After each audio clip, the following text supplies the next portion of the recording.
నా పేరు దివ్య. వార్తల్లో ముందుగా ముఖ్యాంశాలు.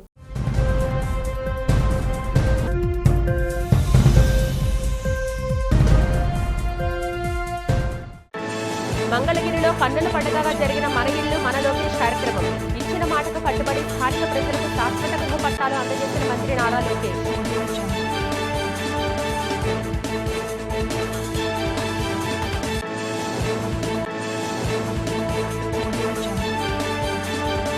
అనకాపల్లి జిల్లా పంచదార్ల ఫణిగిరి కొండపై అక్రమ మైనింగ్కు వ్యతిరేకంగా చెలో పంచదార్ల కార్యక్రమం చేపట్టిన వైసీపీ నేతలు.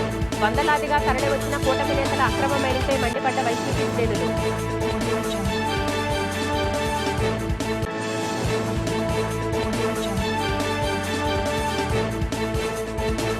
విశాఖ విమానాశ్రయం తరలింపుపై మరోసారి సంచలన వ్యాఖ్యలు చేసిన విశాఖ ఉత్తర నియోజకవర్గం బీజేపీ ఎమ్మెల్యే విష్ణుకుమార్ రాజు. విశాఖలో విమానాశ్రయాన్ని కొనసాగించాలని ప్రభుత్వానికి విజ్ఞప్తి.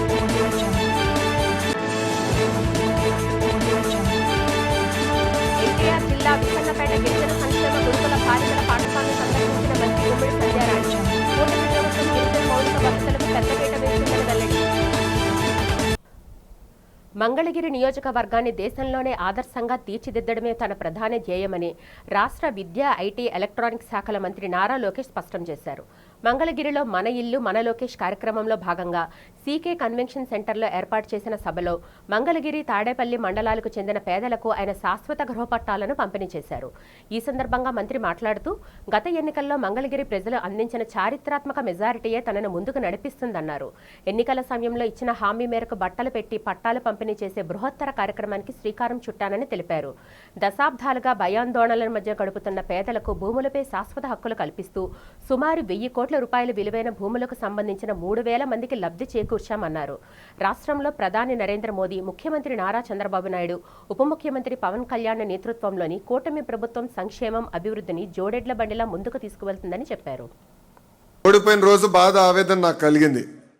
కానీ రెండో రోజు నుంచి ఆ బాధ, ఆవేదన నాలో కసి పెంచింది. ఇక్కడనే మళ్ళీ పోటీ చేయాలి, మీ మనసు గెలుచుకోవాలని ఆనాడు నా ప్రయాణం ప్రారంభించాను. 5 సంవత్సరాలు ఎప్పుడు మంగళగిరి ప్రజల్ని కలిసినా, ఆయా దశాబ్దాలుగా మేము మా ప్రాంతంలో నివసిస్తున్నాం. బంధువులు కానీ మిత్రులు కానీ అందరూ మా ప్రాంతంలో ఉన్నారు.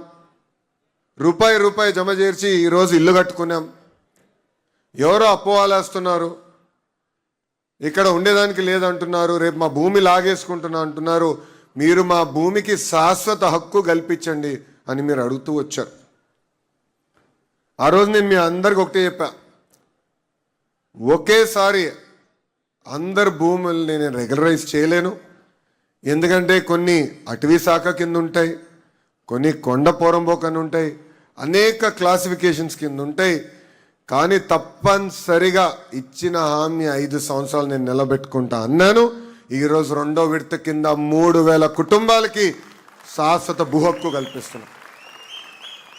భూమి మీది, మీరే ఉంటున్నారు, ఇల్లు కట్టుకుని నివసిస్తున్నారు, కానీ తాకట్టు పెట్టే పరిస్థితి లేదు.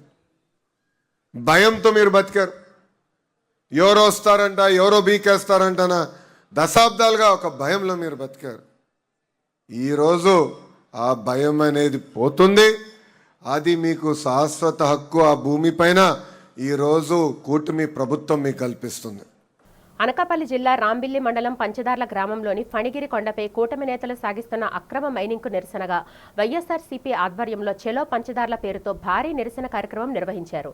యలమంచిలి నియోజకవర్గ సమన్వయకర్త, మాజీ ఎమ్మెల్యే కరణం ధర్మశ్రీ ఆధ్వర్యంలో జరిగిన ఈ కార్యక్రమంలో అత్యధిక సంఖ్యలో బైకులు, కార్లతో నిర్వహించిన ఈ భారీ ర్యాలీలో శాసన మండలి విపక్ష నేత బొత్స సత్యనారాయణ, రీజనల్ కోఆర్డినేటర్లు కురసాల కన్నబాబు, బూడి ముత్యాల నాయుడు, గుడివాడ అమర్నాథ్, విశాఖ వైసీపీ అధ్యక్షుడు కేకే రాజు తదితరులు పాల్గొని పంచదార్ల కొండను పరిశీలించారు.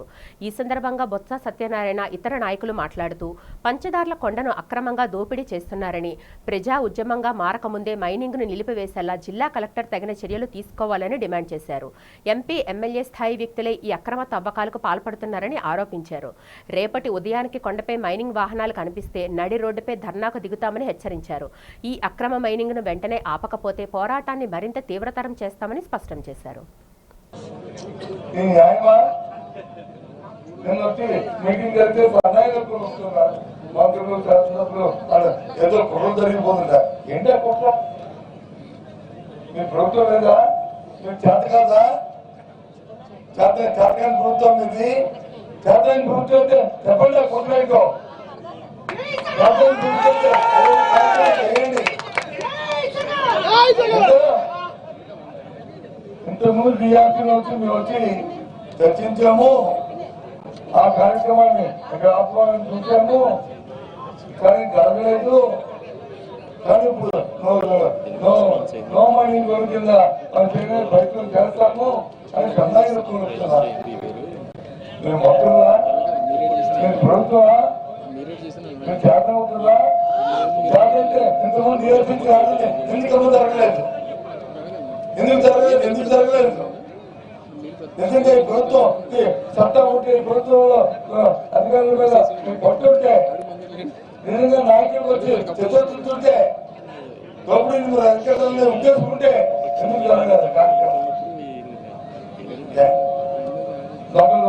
చెప్పారు కదా, దొంగలు కలిసి ఊరు పంచుకుందాం అన్నట్టు ఈ రోజు ఈ కార్యక్రమం జరుపుకోవడానికి ఈ కార్యక్రమం చేస్తున్నారు. చాలా సంవత్సరం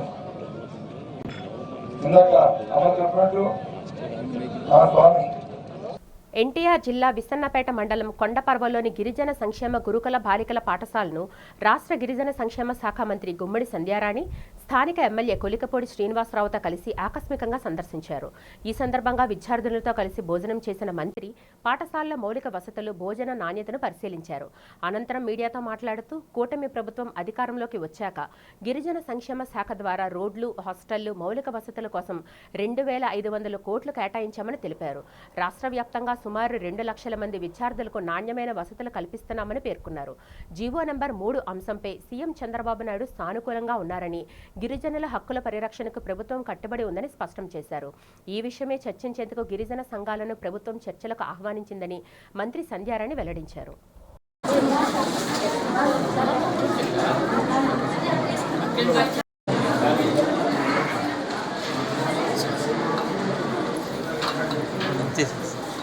నియోజకవర్గాన్ని అన్ని రంగాల్లో అభివృద్ధి చేయడమే తన లక్ష్యమని బీజేపీ శాసనసభ పక్ష నేత పెనుమత్స విష్ణుకుమార్ రాజు తెలిపారు. 41వ వార్డు ఎస్ఆర్ నగర్లో ప్రజలకు త్రాగునీటి పైప్లైన్ నిర్మాణ పనులకు శంకుస్థాపన చేశారు. ఈ సందర్భంగా విష్ణుకుమార్ రాజు మాట్లాడుతూ నియోజకవర్గ ప్రజలు ఏ సమస్యలున్నా తన దృష్టికి తీసుకురావాలని కోరారు. తన దృష్టికి తీసుకువచ్చే సమస్యలను సత్వరమే పరిష్కరిస్తారని ప్రజలకు హామీ ఇచ్చారు. ప్రజా సమస్యల పరిష్కారానికి, మౌలిక వసతుల కల్పనకు అధిక ప్రాధాన్యత ఇస్తున్నానని చెప్పారు. ప్రభుత్వం అందిస్తున్న సహకారంతో కోట్లాది రూపాయల వ్యయంతో నియోజకవర్గంలో ఎన్నో అభివృద్ధి కార్యక్రమాలు చేపట్టానని విష్ణుకుమార్ రాజు తెలియజేశారు.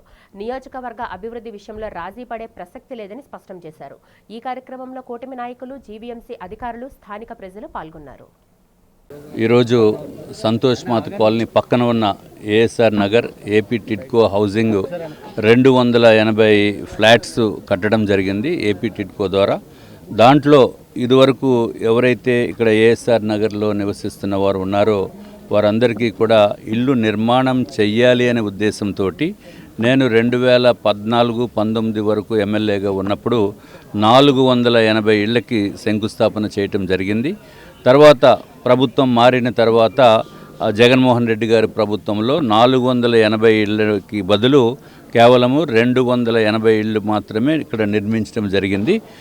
నిర్మించిన తర్వాత కూడా వీరికి వాటర్ సప్లై లేనటువంటి పరిస్థితుల్లో ఏదైతే బోర్ వాటర్ ఉందో ఆ బోర్ వాటర్నే వాడుకునే పరిస్థితి ఉంది. ఇప్పుడు వారికి రెగ్యులర్గా డ్రింకింగ్ వాటర్ కావాలి అనే ఉద్దేశంతో అప్పుడప్పుడు ఏదైతే నీళ్లు సరిపోవటం లేదో వాటర్ ట్యాంక్స్ ద్వారా జీవీఎంసీ వారు సప్లై చేస్తున్నారు.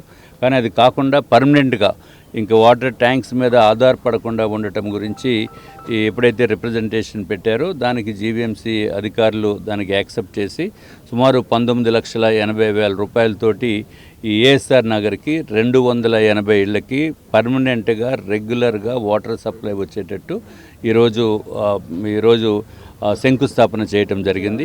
గుంటూరు కృష్ణబాబు కాలనీలో టీడీపీ నేత వేధింపుల దాడికి గురైన బాధితురాల్ని వైఎస్ఆర్సీపీ మహిళా నేతలు పరామర్శించి పార్టీ అధినేత వైఎస్ జగన్మోహన్ రెడ్డి ఆదేశాలతో పూర్తి అండగా ఉంటామని ధైర్యం చెప్పారు. ఈ సందర్భంగా వైఎస్ఆర్సీపీ మహిళా విభాగం రాష్ట్ర అధ్యక్షురాలు వరదు కళ్యాణి, మాజీ మంత్రి విడుదల రజని, కాకాని పూజితారెడ్డి తదితరులు మీడియాతో మాట్లాడారు. రాష్ట్రంలో కూటమి ప్రభుత్వం అధికారంలోకి వచ్చాక మహిళలకు రక్షణ కరువైందని తీవ్ర స్థాయిలో ధ్వజమెత్తారు. బోరు పంపు రిపేరు సాకుతో డబ్బులు డిమాండ్ చేస్తూ మహిళపై దాడికి పాల్పడిన నిందితులపై కఠిన చర్యలు తీసుకోవాలని వారు డిమాండ్ చేశారు. కూటమి ప్రభుత్వంలో మహిళలపై పెరుగుతున్న దాడులు, అరాచకాలకు నిరసనగా మంగళవారం రాష్ట్ర వ్యాప్తంగా అన్ని జిల్లా కేంద్రాల్లో బీఆర్ అంబేద్కర్ విగ్రహాల వద్ద వినతి పత్రాలు అందజేసి నిరసన కార్యక్రమాలు చేపడుతున్నట్లు వైఎస్ఆర్సీపీ మహిళా నేతలు వెల్లడించారు. వివస్త్రణకు గురి చేసి ఎంత దారుణమైనటువంటి ఘటన చోటు చేసుకుందో మనం అందరం కూడా చూసాము, విన్నాము. మరి ఈరోజు ఇక్కడికి మేమంతా వచ్చి మా నాయకుడు జగన్మోహన్ రెడ్డి గారి ఆదేశాల మేరకు వైఎస్ఆర్ కాంగ్రెస్ పార్టీకి సంబంధించినటువంటి మహిళలు మేమంతా కూడా వచ్చి ఈరోజు ఆ బాధిత మహిళని కలిసి తనకు ఓదార్పునిచ్చి తనకు మేమంతా ఉన్నామని చెప్పి ఒక మారల్ సపోర్ట్ గా నిలబడడం జరిగింది. అలాగే వారి కుటుంబాన్ని కూడా పరామర్శించి అసలు ఏం జరిగింది, ఈ గొడవ ఎలా మొదలైంది, ఏమేం జరిగింది అని వారి మాటల్లో అడిగి తెలుసుకోవడం జరిగింది. ఈ ఘటన ఎంత దారుణం అంటే అంత దారుణం అని చెప్పొచ్చు, అంత బాధాకరం. ఇలాంటి ఘటన ఈ రోజున మన ఆంధ్రప్రదేశ్ రాష్ట్రంలో నెలకొందంటే ఇది ఖచ్చితంగా ముమ్మాటికి ఈ గవర్నమెంట్ ఫెయిల్యూర్. పోలీసులంటే భయం లేక అధికార మదంతో మితిమీరిపోయి ఎక్కడ ఇంత కూడా కొంచెం కూడా ఇది తప్పు అని ఆదం మర్చిపోయి మరి టీడీపీ నాయకులు ఏ విధంగా కూడా ఈ మహిళ మీద వారి యొక్క కుటుంబం పట్ల వ్యవహరించారో మనం అందరం కూడా చూస్తున్నాము. ఈ ఇన్సిడెంట్ చాలు బీహార్ ని మించి ఈరోజు ఆంధ్రప్రదేశ్ రాష్ట్రంలో ఏ విధంగా ఈ ప్రభుత్వం వచ్చాక మరి టీడీపీ వాళ్ళు గూండాల్లాగా రౌడీల్లాగా చెలరేగుతున్నారో ఇదే ఇన్సిడెంట్ అందరికీ కూడా ఒక నిదర్శనం అని చెప్తా ఉన్నాను. ఈ ఇన్సిడెంట్ వాస్తవాల్లోకి వెళ్తే మనం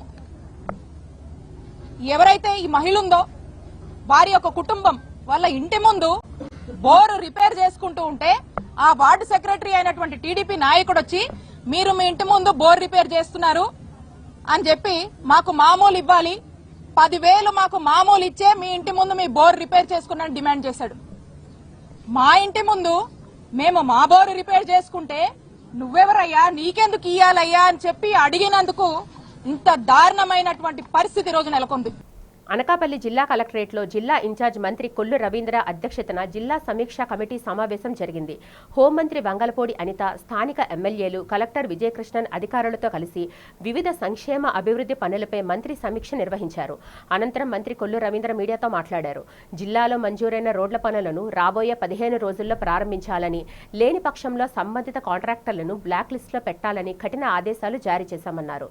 ఆగస్టు 14న ముఖ్యమంత్రి చంద్రబాబు నాయుడు అనకాపల్లి జిల్లా పర్యటనలో భాగంగా పోలవరం కాలువ వద్ద జలహారతి కార్యక్రమంలో పాల్గొంటారని, దీనికి సంబంధించిన ఏర్పాట్లపై పలు సూచనలు చేసినట్టు పేర్కొన్నారు. పంచదారలో జరుగుతున్న మైనింగ్ పై కమిటీ వేసి ఆ ప్రాంతాన్ని నో మైనింగ్ జోన్ గా ప్రకటించేందుకు చర్యలు తీసుకుంటామని వెల్లడించారు. అధికారులు బాధ్యతాయుతంగా వ్యవహరించి మంజూరైన పనులను సకాలంలో పూర్తి చేయాలని, అలసత్వం వహిస్తే కఠిన చర్యలు ఉంటాయని హెచ్చరించారు. ఈరోజు అనకాపల్లి జిల్లా సమీక్షా సమావేశాన్ని నిర్వహించుకోవడం జరిగింది. ఇది 6వ సమావేశం. చాలా డీటెయిల్డ్గా డిస్కస్ చేయడం జరిగింది. ముఖ్యంగా జిల్లా అభివృద్ధి కార్యక్రమాలపైన, అలాగే పెండింగ్ ఇష్యూస్ పైన జిల్లా ఎమ్మెల్యేలు అందరూ, అలాగే జిల్లా కలెక్టర్ గారు, అలాగే హోమ్ మినిస్టర్ గారు అందరం కలిసి కూర్చుని సుదీర్ఘంగా దీని మీద చర్చించడం జరిగింది. ముఖ్యంగా చేపట్టాల్సినటువంటి రోడ్స్కు సంబంధించి పంచాయతీరాజ్లో ఉన్నటువంటి వర్క్స్ కానీ, సాస్కి కింద వచ్చినటువంటి నిధుల గురించి కానీ డిస్కస్ చేయడం జరిగింది. విశాఖ దక్షిణ నియోజకవర్గంలో చెంగల్రావుపేట శ్రీ కోదండ సీతారామాలయం, ఏవిఎన్ కళాశాల మెయిన్ రోడ్ల గల శ్రీ విఘ్నేశ్వర ఆలయం నూతన ధర్మకర్తల కమిటీలు ప్రమాణ స్వీకార మహోత్సవం జరిగింది. ఈ సందర్భంగా ఎమ్మెల్యే సిహెచ్ వంశీకృష్ణ శ్రీనివాస్ మాట్లాడుతూ నియోజకవర్గంలో ఆలయాల అభివృద్ధి తన లక్ష్యమన్నారు. ధర్మకర్తల కమిటీలు ఆలయాల అభివృద్ధికి, భక్తులకు మెరుగైన సౌకర్యాలు కల్పించేందుకు కృషి చేయాలని సూచించారు. శ్రీ కోదండ సీతారామాలయం ధర్మకర్త, విఘ్నేశ్వర ఆలయ పాలక మండలి సభ్యురాలు లీలాకుమారి మీడియాతో మాట్లాడారు. భక్తుల దాతల సహకారంతో ఆలయాలను అభివృద్ధి చేస్తామన్నారు. తమకు ఆలయ పాలక మండలిలో అవకాశం కల్పించిన ఎమ్మెల్యే వంశీకృష్ణకు కృతజ్ఞతలు తెలిపారు. పాలక మండలి సభ్యులుగా నిరంతరం దేవునికి సేవ చేసే అవకాశం లభించింది అని చెప్పారు. ఈ కార్యక్రమంలో ఆలయ కార్యనిర్వహణ అధికారులు, కూటమి నాయకులు, వేద పండితులు, భక్తులు పాల్గొన్నారు. అందరికీ నమస్కారం. ఈరోజు సౌత్ నియోజకవర్గానికి సంబంధించి 2 దేవస్థానాలకు సంబంధించి ట్రస్ట్ బోర్డుల నియామకం జరిగింది. గౌరవ ముఖ్యమంత్రి గారు, డిప్యూటీ చైర్మన్ లోకేష్ గారి యొక్క ఆధ్వర్యంలో ఈ రాష్ట్రంలో ఉన్న టెంపుల్స్, ముఖ్యంగా సౌత్లో సుమారు 25 టెంపుల్స్ ఉన్నాయి. దాదాపు అన్ని 1-2 తప్ప అన్ని ట్రస్ట్ బోర్డులు కూడా నియామకం జరిగింది. ఈరోజు అందులో భాగంగా విఘ్నేశ్వర స్వామి టెంపుల్ ఒకటి, సీతారామస్వామి టెంపుల్లో కూడా ఇవాళ 2 బోర్డుతో ప్రమాణ స్వీకారం చేయించడం జరిగింది. వాళ్ళందరూ కూడా ఆ దేవుని యొక్క ఆశీస్సుతో దినదినాభివృద్ధి జరిగే విధంగా ఆ స్వామివారి ఆశీస్సులు ఆ కుటుంబాలకు ఉండాలని, అలాగే కూటమి ప్రభుత్వంలో చేపడుతున్నటువంటి సంక్షేమ పథకాలు కానీ, అభివృద్ధి పథకాలు అన్నింటినీ కూడా ప్రజల్లోకి తీసుకెళ్ళడము, అలాగే ఆ టెంపుల్స్ అభివృద్ధిలో కూడా కీలక పాత్ర పోషించే విధంగా ప్రతి ఒక్కరు కూడా ఉండాలని చెప్పేసి వాళ్ళందరూ మనస్ఫూర్తిగా కోరుకుంటున్నా. రానున్న రోజుల్లో ఈ ఆలయాల అభివృద్ధిలో వాళ్ళు కీలక పాత్ర పోషించాలని, ఆ దేవుని యొక్క ఆశీస్సులు అన్నీ కూడా ఆ కుటుంబాలకు ఉండాలని చెప్పేసి మనస్ఫూర్తిగా కోరుకుంటూ, ఇంకా రానున్న రోజుల్లో ఇంకేదైనా బ్యాలెన్స్ ఉన్న టెంపుల్స్ కూడా మొత్తం కూడా నియామకాలు చేస్తామని చెప్పి తెలియజేస్తా ఉన్నాం. అందరికీ నమస్కారం. ఈరోజు ఈ దేవాలయంలో నాకు ట్రస్ట్ బోర్డుకి నెంబర్గా నియమించినందుకు ఎన్టీఆర్ వైస్ సేవా చైర్మన్ సీతంరావు సుధాకర్ గారికి, గౌరవ ఎమ్మెల్యే వంశీకృష్ణ శ్రీనివాస్ గారికి నా హృదయపూర్వక ధన్యవాదాలు తెలుపుకుంటున్నాను. మా గురువారి బొత్స రామరెడ్డి గారు, ఆయన ఆశీస్సులతో మేము ఇంతవరకు వచ్చాము. ఎందుకంటే ఆయన అన్నదానాలతో మేము ముందుకు ఈరోజు ఇలాగ వస్తుందని అనుకోలేదు. ఆయన మమ్మల్ని మా సేవను గుర్తించి ఆయన మమ్మల్ని ముందుకు పంపించారు. నా పేరు చల్లపిల్లి లీలాకుమారి. నేను ఇక్కడ ట్రస్ట్ బోర్డు మెంబర్గా నాకు ఇచ్చారు. ఈ రోజున కూటమి ప్రభుత్వం ద్వారా తెలుగుదేశం పార్టీకి నేను చేసిన సేవకు గుర్తింపుగా మా చంద్రబాబు నాయుడు గారు మాకు ఇచ్చిన గౌరవం ఇది. మాకు ఈ ట్రస్ట్ బోర్డు మెంబర్గా నేను ఈరోజు ప్రమాణ స్వీకారం చేశాను. మా తెలుగుదేశం పార్టీ ధర్మం ఎలాగైతే మేము నిర్వర్తిస్తామో ఇక్కడ కూడా అలాగే నిర్వర్తిస్తానని నేను దేవుడికి ప్రమాణం చేశాను. మా చంద్రబాబు నాయుడు గారికి చాలా చాలా కృతజ్ఞతలు తెలుపుకుంటున్నాం మేము. విజయవాడ గిరిపురంలో ఎలివేటెడ్ లెవెల్ సర్వీస్ రిజర్వాయర్ను నగర పాలక సంస్థ కమిషనర్ ధ్యానచంద్ర క్షేత్రస్థాయిలో పరిశీలించారు. రిజర్వాయర్ ద్వారా జరుగుతున్న త్రాగునీటి సరఫరా వ్యవస్థతో పాటు సమీప ప్రాంతాల్లో కాలినడకన పర్యటించి పైప్లైన్ల పరిస్థితిని ఆయన తనిఖీ చేశారు. ఈ సందర్భంగా నీటి నమూనాలను సేకరించి నాణ్యతా ప్రమాణాలను పరీక్షించారు. బోర్ వాటర్ నమూనాలను కూడా ల్యాబ్కు పంపి పరీక్షల ఫలితాలు సంతృప్తికరంగా వచ్చిన తర్వాతే నీటి వినియోగంపై నిర్ణయం తీసుకోవాలని అధికారులను ఆదేశించారు. ప్రజలకు సురక్షితమైన త్రాగునీరు అందించడం ఎట్టి పరిస్థితుల్లోనే రాజీ పడొద్దని, ప్రతిరోజు నీటి నమూనా పరీక్షలు నిర్వహించాలని ప్రజారోగ్య, ఇంజనీరింగ్ శాఖల అధికారులను కమిషనర్ స్పష్టం చేశారు. ఈ తనిఖీల్లో జోనల్ కమిషనర్ క్రే Prabhudas, chief engineer P Satyakumari తదితర అధికారులు, సిబ్బంది పాల్గొన్నారు.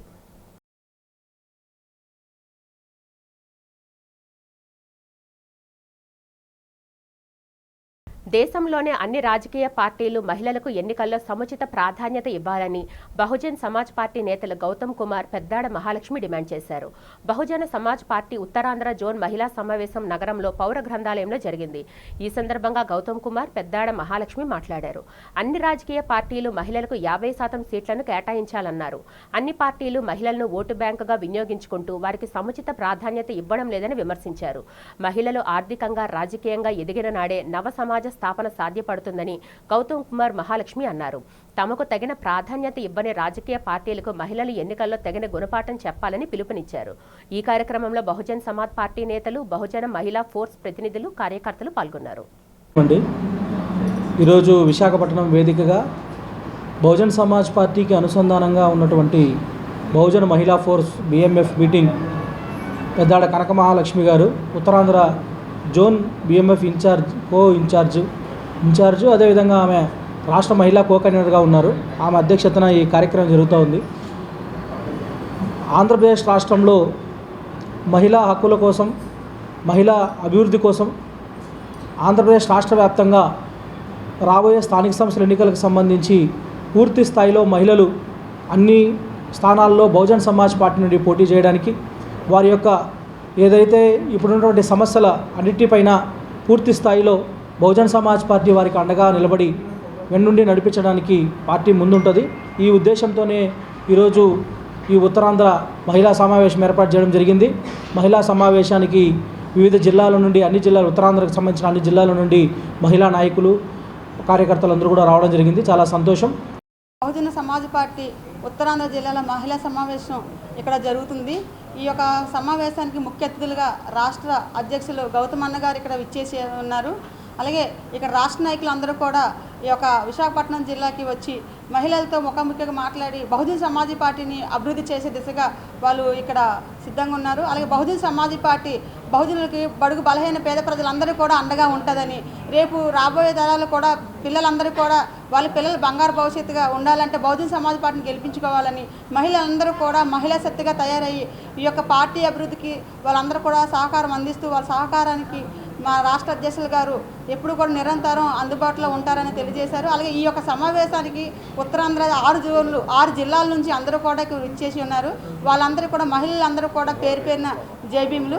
ఈ రాష్ట్ర ప్రభుత్వ వైఫల్యాల వల్లనే మత్స్యకారులు సముద్రంలో గల్లంతయ్యారని జాతీయ మత్స్యకార సంఘం నేత వాసుపల్లి జానకిరామ్ ఆరోపించారు. నగరంలో జరిగిన మీడియా సమావేశంలో ఆయన మాట్లాడుతూ రాష్ట్ర ప్రభుత్వ తీరుపై విరుచుకుపడ్డారు. ఈ నెల 4న సముద్రంలో జరిగిన బోటు ప్రమాద ఘటనలో 6 మత్స్యకారులు జాడ లేకుండా పోయిందన్నారు. ఇప్పటి వరకు వారు జాడను కనుక్కోవడంలో ప్రభుత్వం విఫలమైందన్నారు. సకాలంలో ప్రభుత్వం బాధ్యతలను ఆదుకునేందుకు సహాయక చర్యలు చేపట్టలేకపోయిందని విమర్శించారు. ప్రభుత్వం నామమాత్రపు ఆర్థిక సహాయాన్ని అందజేసి చేతులు దులుపుకుందని జానకిరామ్ దుయ్యబట్టారు. రాష్ట్ర ప్రభుత్వం మత్స్యకారులంటే చిన్న చూపు చూస్తోందని మండిపడ్డారు. రాష్ట్ర హోంమంత్రి వంగలపూడి అనిత, రాష్ట్ర మత్స్యశాఖ మంత్రి కింజరపు అచ్చెన్నాయుడు తీరుపై ధ్వజమెత్తారు.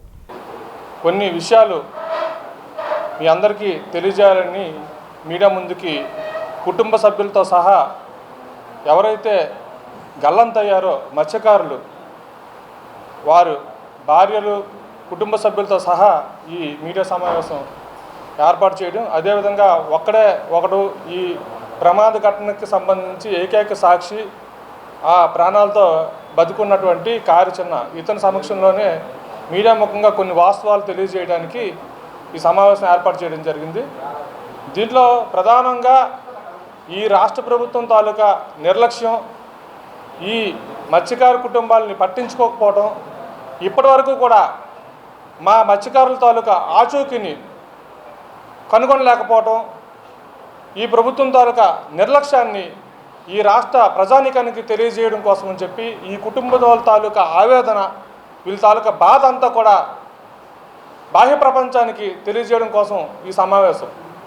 దీనిలో ప్రధానంగా ఈ రాష్ట్రానికి మత్స్యశాఖ మంత్రిగా ఉన్నటువంటి అచ్చెన్నాయుడు గారు ఇప్పటి వరకు కూడా దీనిపైన స్పందించడం కానీ, విశాఖపట్నం ఫిషింగ్ హార్బర్ రావడం కానీ, అదేవిధంగా కనీసం ఈ కుటుంబ సభ్యుల్ని పరామర్శించడం కానీ చేయలేదు. మరి వారికి కంటి ఆపరేషన్ జరిగిందని చెప్పారు, ఓకే. కానీ తర్వాత అయినా సరే ప్రెస్ మీట్లు పెడుతున్నారు, సమావేశాలు పాల్గొంటున్నారు. మరి ఇంత పెద్ద దుర్ఘటన జరిగేటప్పుడు వీళ్ళు మత్స్యకారులు ప్రాణాలతో ఉన్నారా లేదా అని తెలియజేయాల్సిన బాధ్యత ఈ ప్రభుత్వంపై ఉంది కదా. నగరంలో ఉన్న విశాఖ విమానాశ్రయాన్ని కొనసాగించాలని ప్రభుత్వానికి బీజేపీ శాసనసభాపక్ష నేత పి విష్ణుకుమార్ రాజు విజ్ఞప్తి చేశారు. నగరంలో ఆయన మీడియాతో మాట్లాడుతూ ఉదయం నుంచి సాయంత్రం వరకు విమానాశ్రయ సేవలు అందుబాటులో ఉంచాలన్నారు. అంతర్జాతీయ స్థాయిలో నిర్మించిన భోగాపురం విమానాశ్రయం ఉన్నప్పటికీ నగరవాసులకు ఎంతో అనుకూలమైన ఎన్నో ఏళ్లుగా ఉన్న విమానాశ్రయాన్ని కొనసాగించాలని కోరారు. విశాఖ నగరవాసులకు భోగాపురం విమానాశ్రయం వెళ్లాలంటే గంటల సమయాన్ని ప్రయాణానికి వీక్షించాల్సి ఉంటుందని విష్ణుకుమార్ రాజు ఆవేదన వ్యక్తం చేశారు. దీన్ని దృష్టిలో పెట్టుకుని రాష్ట్ర ప్రభుత్వం కేంద్ర ప్రభుత్వాన్ని విశాఖ విమానాశ్రయం కొనసాగేలా కృషి చేయాలన్నారు. వారు కూడా దీన్ని వాడుకునే దానికి పెద్ద ఎత్తున అవకాశం ఉంటుంది. ఆ భోగాపురం ఎయిర్పోర్ట్ వలన విశాఖపట్నం పేరు ప్రఖ్యాతులతో పాటు ఉత్తరాంధ్ర జిల్లా వాసులకి, అట్లాగే ఉత్తరాంధ్రలో పెద్ద ఎత్తున పెట్టుబడులు పెట్టడానికి కూడా ఎక్కువ అవకాశాలు ఉన్నాయి. ఇంకొక దురదృష్టకరమైన విషయం ఏంటంటే ఈ విశాఖపట్నం ఎయిర్పోర్టు సుమారు 64 సంవత్సరాల నుంచి పబ్లిక్కి ఉపయోగంలో ఉంది. అటువంటి ఎయిర్పోర్ట్ని మూసేయకూడదు అని చెప్పి నేను కూడా పార్టీలకు అతీతంగా నా వెర్షన్ నేను చెప్పడం జరిగింది. తర్వాత గౌరవ ముఖ్యమంత్రి వర్యులు శ్రీ నారా చంద్రబాబు నాయుడు గారు వీఆర్ మీటింగ్ అంటే విశాఖపట్నం ఎకనామిక్ రీజియన్ మీటింగ్లో ఈ విశాఖపట్నం ఎయిర్పోర్ట్ కూడా కొనసాగుతుంది, దాన్ని కంప్లీట్గా మూసేయటం లేదు అని చెప్పి వారు చెప్పడం జరిగింది. చాలా సంతోషం. ముందుగా ఈ ఎయిర్పోర్ట్ కూడా మూసివేయటం లేదు. కానీ మా రిక్వెస్ట్ ఏంటంటే ఈ భోగాపురం ఎయిర్పోర్ట్లో ప్యాసింజర్స్ని ఏ విధంగా అలౌ చేస్తున్నారో వారు వాడుకోవటానికి, అంటే international flights, domestic long distance flights అక్కడి నుంచి పెట్టండి. ఇక్కడ కనీసము ఇక్కడ విశాఖపట్నం ఎయిర్పోర్ట్లో కనీసము ఏదైతే Vizag to Vijayawada, Vizag to Hyderabad, Vizag to Tirupati ఈ 3 ప్రదేశాలకి విశాఖపట్నం ఎయిర్పోర్ట్ని ఉపయోగించడానికి వీలుగా కనీసం ఉదయం ఒక 3 గంటలు, సాయంత్రం ఒక 3 గంటలు ఈ ఎయిర్పోర్ట్ని ఉపయోగంలోకి తీసుకుని వస్తే ఇక్కడ విశాఖపట్నము, తర్వాత గాజువాక, ఈ చుట్టుపక్కల ఫార్మా సిటీ వీరందరికీ కూడా ఇది కన్వీనియంట్గా ఉంటుంది. వైసీపీ సీనియర్ నేత మాజీ స్పీకర్ తమ్మినేని సీతారాం అతి నీచానికి ఒడిగట్టారని విశాఖ టీడీపీ పార్లమెంట్ అధ్యక్షులు చోడే వెంకట పట్టాభిరాం మండిపడ్డారు. నగరంలోని పార్టీ కార్యాలయంలో జరిగిన మీడియా సమావేశంలో ఆయన మాట్లాడారు. తమ్మినేని సీతారాం అప్పనంగా భూమిని కాజేందుకు దొంగ రికార్డులు సృష్టించిన ఘనుడని ఎద్దేవా చేశారు. చాపురం పంచాయతీలో అందవరపు గోవిందరాజ్ 3 ఫ్లాట్లు వేశారని చెప్పారు. సీతారాం ఫ్లాట్లను కొట్టేసేందుకు గోవిందరాజ్ మృతి చెందినట్లుగా రికార్డు సృష్టించి ఒడిశాకు చెందిన అమ్మాయిని వారసురాలుగా రజనీ పేరిట మార్చారని చెప్పారు. 925 గజాల స్థలాన్ని రిజిస్ట్రేషన్ చేయించిన విషయం తెలియడంతో స్థల యజమానులు సీఎం ఆఫీసును ఆశ్రయించారని పట్టాభి తెలిపారు. దీంతో తమ్మినేని సీతారాం భూ కబ్జాకు పాల్పడేందుకు తప్పుడు రికార్డులు సృష్టించడం సిగ్గులేదని ప్రశ్నించారు. గొడ్డల పార్టీ నేతలకు కబ్జాలకు, హత్యలకు, పేదలకు దోచుకోవడమే వారి నైజమని మరోసారి బయటపడిందని పట్టాభి విమర్శించారు. టీడీపీ రాష్ట్ర ప్రధాన కార్యదర్శి లోడగల కృష్ణ మాట్లాడుతూ తమ్మినేని సీతారాంపై తీవ్రస్థాయిలో విమర్శలు గుప్పించారు. తప్పుడు డాక్యుమెంట్లు సృష్టించి భూ కబ్జాకు పాల్పడిన తమ్మినేని ప్రభుత్వం కఠినంగా శిక్షించాలని డిమాండ్ చేశారు. అతను ఎప్పుడు ఇలా నీతి కబుర్లు చెబుతా ఆయన చెప్పినవి ఏంటి? భూ కబ్జాలు, పైరవీలు, అక్రమ కేసులు ఎప్పుడు కూడా. స్పీకర్గా చట్టాలను గౌరవించాల్సిన స్థానంలో కూర్చున్న తమ్మినేని పదవిని అడ్డం పెట్టుకుని ఒక 4 కోట్ల భూమిని స్కెచ్ చేశాడు. అంటే దాన్ని కబలించడానికి ఒక చర్య జరిగింది. అదేంటో మీకు తీసుకొస్తా ఉన్నా మీ దృష్టికి. అరవ గోవిందరాజులు, నాకు తెలిసి అతని పేరు అందవరపు గోవిందరాజు, శ్రీకాకుళం శివర చాపురం అనే ఊళ్ళో అనే పంచాయతీలో అరవ గోవిందరాజులు అనే వ్యక్తి ఒక లేఅవుట్ వేశారు. అందులో 3 ప్లాట్లు వరుసగా ప్లాట్ నెంబర్ 84, 85, 86, సర్వే నెంబర్ 39/13. దాన్ని 3 ప్లాట్లు కట్టా కనకలింగేశ్వరరావు అనేవాడికి అమ్మారు 1988లో. అయితే వాళ్ళ అబ్బాయి జయకిషోర్ అని హైదరాబాద్లో ఉంటున్నాడు. హైదరాబాద్లో ఉంటే ఆ స్థలం ఖాళీగా ఉంది. అది సుమారు 3 కోట్ల నుంచి 4 కోట్ల విలువ ఉంది. దాని మీద స్కెచ్ చేశాడు ఈయన, ఈ నీతులు చెప్పే స్పీకర్. దేశంలో పోలీస్ వ్యవస్థ అత్యంత దారుణంగా ఉందని సిపిఐ రాష్ట్ర నేత జీవి సత్యనారాయణమూర్తి విమర్శించారు. ప్రభుత్వాల తప్పిదాలను ప్రశ్నిస్తే ఉక్కుపాదంతో అణిచివేసేందుకు పోలీస్ వ్యవస్థ వినియోగిస్తున్నారని మండిపడ్డారు. వామపక్ష పార్టీల ఆధ్వర్యంలో నగరంలో పౌర గ్రంథాలయంలో రౌండ్ టేబుల్ సమావేశం జరిగింది. సోనం వాంగ్చుక్ దీక్షను భగ్నం చేసిన పద్ధతిని, ప్రశ్న రావణ్ అరెస్టును, ఢిల్లీలో కాక్రోచ్ ఆధ్వర్యంలో విద్యార్థులు చేపట్టిన నిరసనపై పోలీస్ లాఠీచార్జిను ఈ సమావేశంలో నేతలు ముక్తఖండంతో ఖండించారు. ప్రజాస్వామ్య వ్యవస్థలో ప్రజల గొంతు నొక్కే నియంతృత్వ పోకడలను ప్రభుత్వాలు విడనాడాలని డిమాండ్ చేశారు. ప్రజాస్వామ్య వ్యవస్థకు మచ్చ తెచ్చే విధంగా పోలీసులు వ్యవహరిస్తున్నారని ఆగ్రహం వ్యక్తం చేశారు. నీట్ పేపర్ లీక్ బాధ్యత వహిస్తూ కేంద్ర మంత్రి రాజీనామా చేయకుండా పదవిలో కొనసాగాడని ఎద్దేవా చేశారు. ఈ సమావేశంలో సిపిఐ, సిపిఎం పార్టీల నాయకులు, ఆ పార్టీ అనుబంధ సంఘాల నాయకులు, ప్రజా సంఘ నేతలు పాల్గొన్నారు. నిన్న న్యూఢిల్లీలోని cockroach Janata party March 2 parliament నిర్వహించిన దానికి సంబంధించి తీవ్రమైనటువంటి దాడి వాళ్ళ మీద పోలీసులు, అది సివిల్ డ్రెస్లో కానివ్వండి, లేకపోతే వాళ్ళే రాళ్ళు వేయడం కానివ్వండి, ఇవన్నీ చూసే మెయిన్ స్ట్రీమ్ మీడియా దాన్ని ఏమీ బయటికి చూపించలేదు. సోషల్ మీడియాలోనూ అసలు వాస్తవంగా అక్కడ ఏం జరిగిందో అందరికీ తెలిసినటువంటి పరిస్థితి మనకి అర్థమవుతూ ఉంది. వాళ్ళు డిమాండ్ చేసింది అంటే ఏదో ప్రభుత్వాన్ని రాజీనామా చేయమల్లా, నీట్ పేపర్ లీక్కి కారణమైనటువంటి మంత్రిగా ఉన్నటువంటి ధర్మేందర్ ప్రధాన్ని రాజీనామా చేయమన్నారు. మరణించినటువంటి విద్యార్థుల కుటుంబాలకి ₹1 కోటి చొప్పున నష్టపరిహారం ఇమ్మన్నారు. అది నువ్వు లీక్ అయిందన్నది అందరికీ తెలుసు. వార్తలు ముగించే ముందు ముఖ్యాంశాలు మరొకసారి చూద్దాం.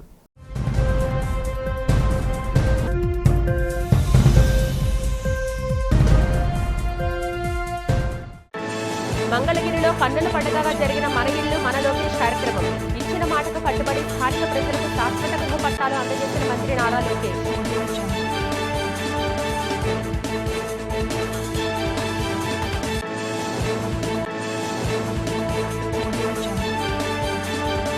అనకాపల్లి జిల్లా పంచదార్ల ఫణిగిరి కొండపై అక్రమ మైనింగ్కు వ్యతిరేకంగా చెలో పంచదార్ల కార్యక్రమం చేపట్టిన వైసీపీ నేతలు.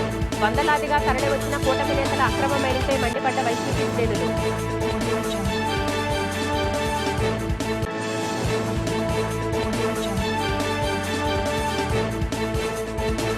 విశాఖ విమానాశ్రయం తరలింపుపై మరోసారి సంచలన వ్యాఖ్యలు చేసిన విశాఖ ఉత్తర నియోజకవర్గం బీజేపీ ఎమ్మెల్యే విష్ణుకుమార్ రాజు. విశాఖలో విమానాశ్రయాన్ని కొనసాగించాలని ప్రభుత్వానికి విజ్ఞప్తి.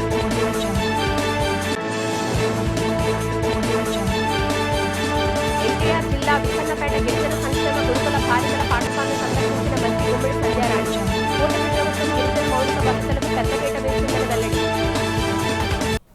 ఈ వార్తలు ఇంతటితో సమాప్తం. నమస్కారం.